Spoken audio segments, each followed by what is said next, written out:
Everybody's talking about the Metaverse. The Metaverse seems to be the very next step in the coevolution of humans and technology. The Metaverse reflects the latest iteration of the human desire to virtualize reality, or rather, the human desire to step into our own imagination.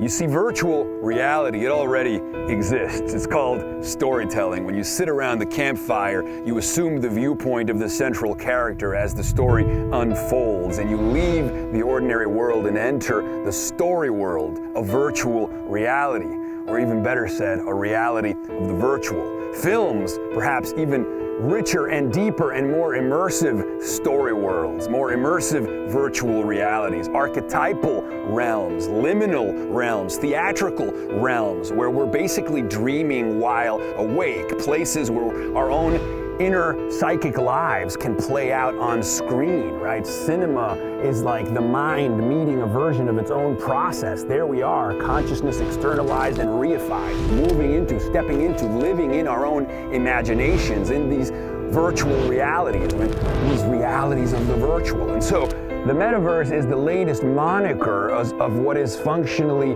the next step of that, the next level of immersiveness, the next level of absorption, the next level of participation, the next level of haptic feedback, the next level of creativity and gameplay, the next level of imaginative education. Instead of learning through stories, we'll learn through virtual realities that we will act out and have agency within. We'll all become heroes on a great quest. It'll be Lord of the Rings, but instead of passively watching, we'll act out our inner impulses. It might be too much for some, but the Metaverse again reflects mankind's historical drive to manifest his consciousness outside of his mind, in front of his eyes. And I would say the next step is to literally step through the screen, to step into the screen, to move into our own imaginations, a kind of interactive theater like Sleep No More that's always on. A new semiotic universe that we boot up, a new identity that we assume.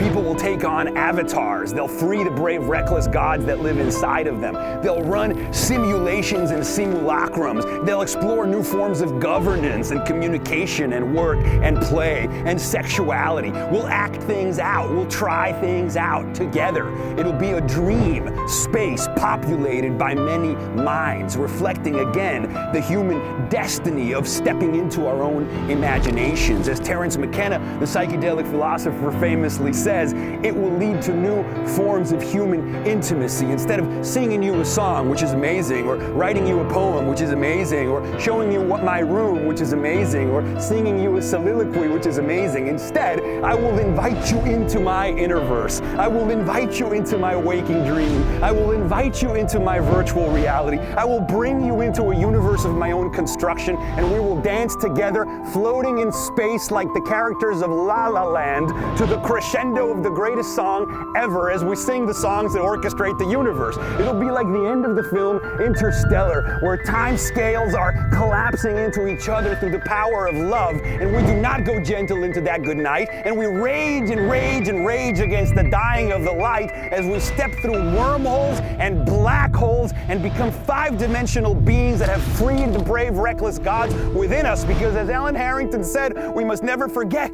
we are cosmic revolutionaries, not stooges conscripted to advance a natural order that kills everyone. That is not our destiny. Our destiny is to become the stars, right? Human speech is but a cracked kettle on which we tap crude rhythms while we long to make music that will melt the stars. Well, friends, understand me now. What begins with storytelling and movie watching and myth making and theater and virtual reality and the Metaverse and stepping into our imagination will crescendo at us divinizing ourselves, becoming divinity, becoming creativity, becoming poetry.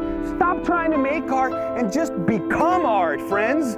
That is our birthright. That is our destiny.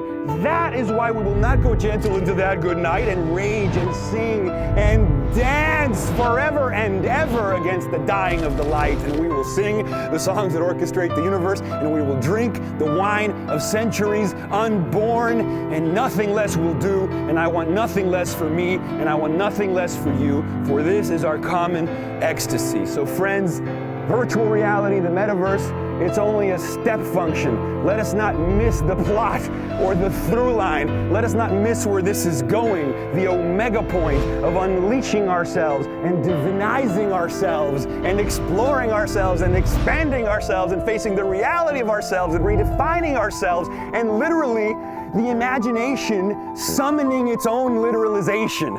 This is the five-dimensional future pulling the present forward to meet it. This is literally the imagination. Disney's Fantasia, perhaps. Think of Mickey Mouse becoming the wizard, or Escher's hands, where the hand is drawing the hand that's drawing the hand. We create and perceive our worlds. Do you realize that's what we're speaking about here? And this is the moment where the imagination summons its own literalization, where the imagination summons its own literalization. And through biotechnology and nanotechnology, we will pattern DNA and write poetry with atoms and turn the world into a programmable medium, and literally fuse into our own imaginations as it summons its own literalization, and we free the brave, reckless gods within us all. And that, friends, starts with the metaverse.